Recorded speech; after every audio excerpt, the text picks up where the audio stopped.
This is a review of one of the most sought after and hard to get 10-year-old single malt whiskies made by the old traditional whiskey equipment and whiskey making methods that have not changed in over 100 years.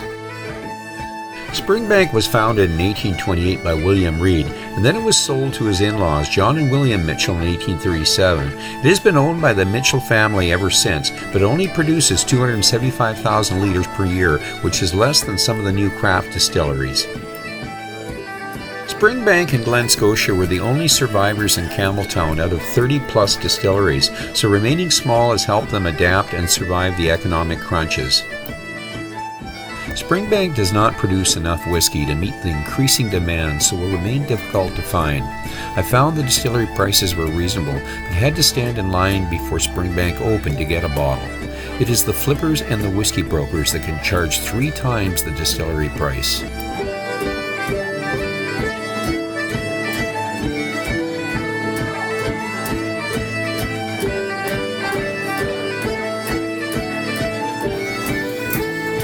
Well, welcome to Noel's World of Whiskey, and we're back at Springbank, and I did have some samples. I never did get them reviewed. I don't think I reviewed this guy either. I did get the 15 done. I did the Long Grow, Palo Cortado, 910. So we're going to go after the 10. Now, I got a couple of these samples, and we got a chance to see a little bit about the distillery there, and we're going to get right into this here. So we're going to bring it up here. Let's take a look at this, see the color and see the legs.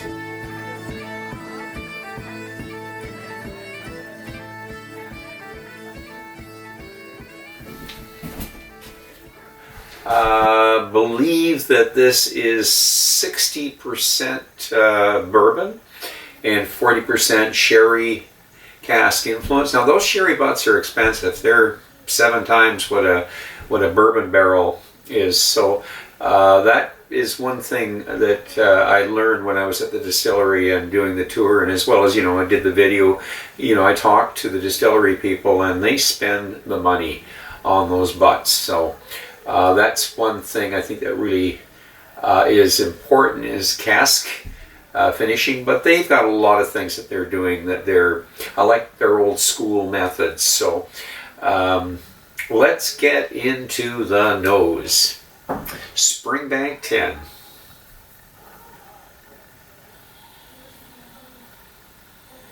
Right off the bat, we've got some smoke. Not overpowering though. My understanding, 8 to 10%. Springbank, the ppm for the Springbank whiskies. And there's one other whiskey that I'm thinking of that's around 8 to 10%, and I think that is Benromac, the Benromac. I actually have one here, I think, right there. We've got some sweet and sour notes here. Yeah, something kind of mentholy, pine needles, and you get a little bit of that danky smell. It's almost like a barnyard smell there. I'm going to say hay, a bit of hay in the background there. But now we're getting the berries.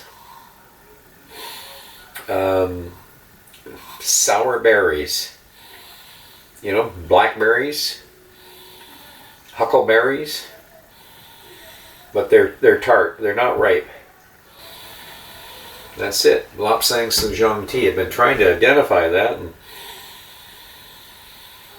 and spicy notes there.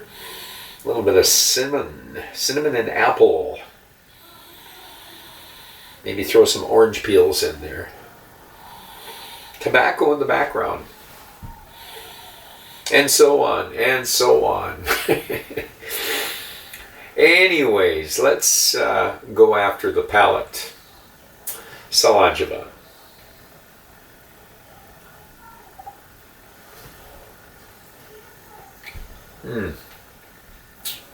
Again, a light hug of smoke.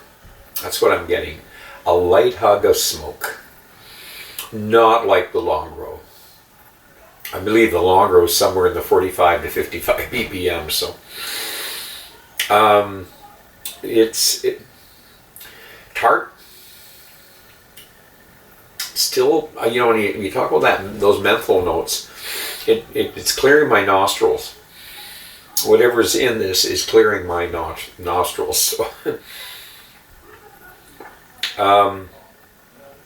I have got, when I talked about the Lapsang Sejong tea there, maybe even some Earl Grey tea, but we get, it's a sweet berry with, it's like chutney, a bit of chutney. I don't know if I've used that one before.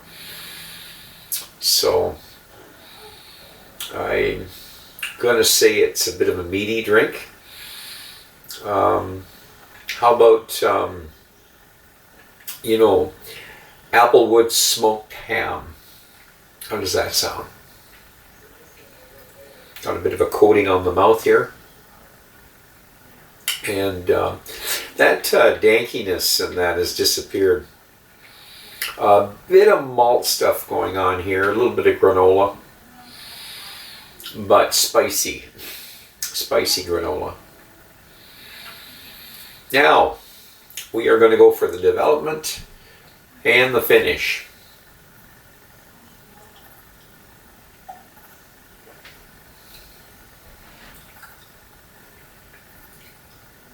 I have to let you know that this is quite a pleasant drink. I don't know, is that the right word? Pleasant. The Campbelltown Funk. You always hear about the Campbelltown Funk. I've had a few Springbanks. Now, the 10 I had before, I headed over to Campbelltown there. I had it in Vancouver and Victoria. And then I had it in a bar in Edinburgh before we hit Campbelltown. But the problem was, I wasn't that impressed with it, but I had had some Invergordon 34-year-olds at the bar. It was a special thing the guy behind the bar did for me. He said, we split on this, we all chip in and split on this, and I'm just going to charge you what we would pay for it. And it was pretty darn good stuff, so I don't think it was fair to the Springbank 10, since I probably had a couple of drams already. But anyways, back to the development and the finish. It's spicy maple syrup is what it is. And the finish is going to be medium. But we're going to add a little bit of water to this and just see what happens with water.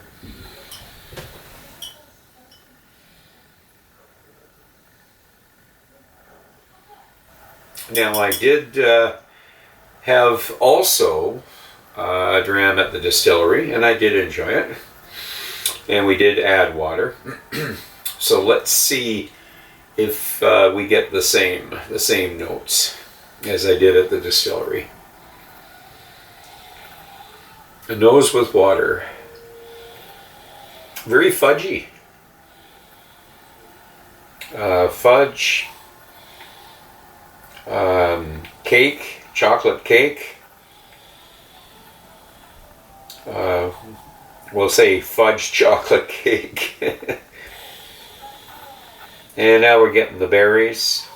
You can say fudge chocolate cake with berries. The smoke is still there. And still getting the odd rubber tire there.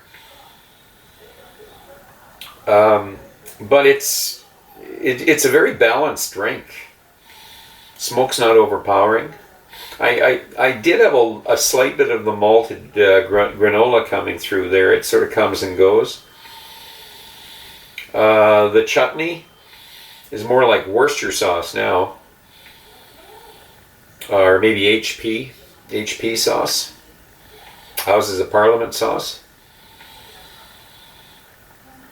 And the water didn't hurt it. You still got a powerful nose here. So the palate with water, Cilantro.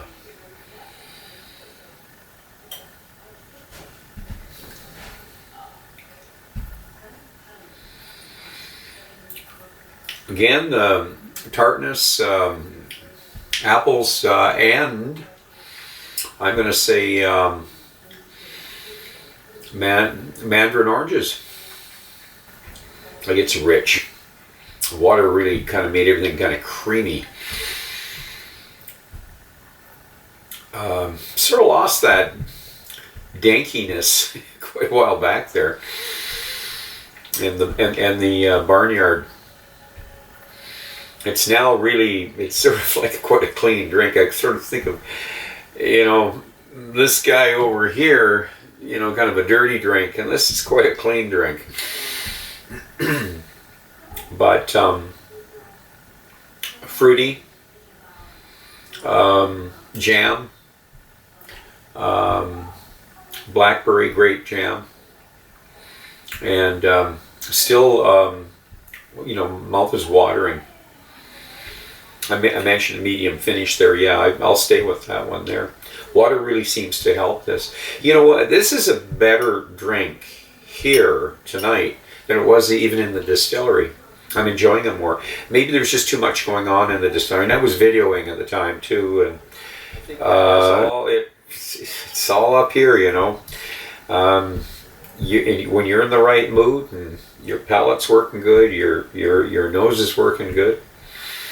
This is a good drink. So, what are we going to do? What do we give this Springbank 10 here?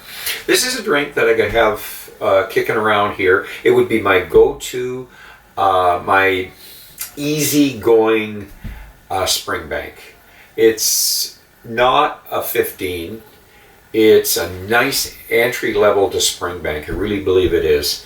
So I think for people that want to get to know Springbank or want to get to know Campbelltown, I sometimes think that the Glen Scotia Campbelltown malts, they can be funky too, but they can be also really, like the Doublewood and all that, quite a nice drink. And that's where I look at this, is it's just a nice presentation and a good start to get into Campbelltown. So I'm going to put this in the 84, 85, 85-ish range there. I think that's where I'll put it.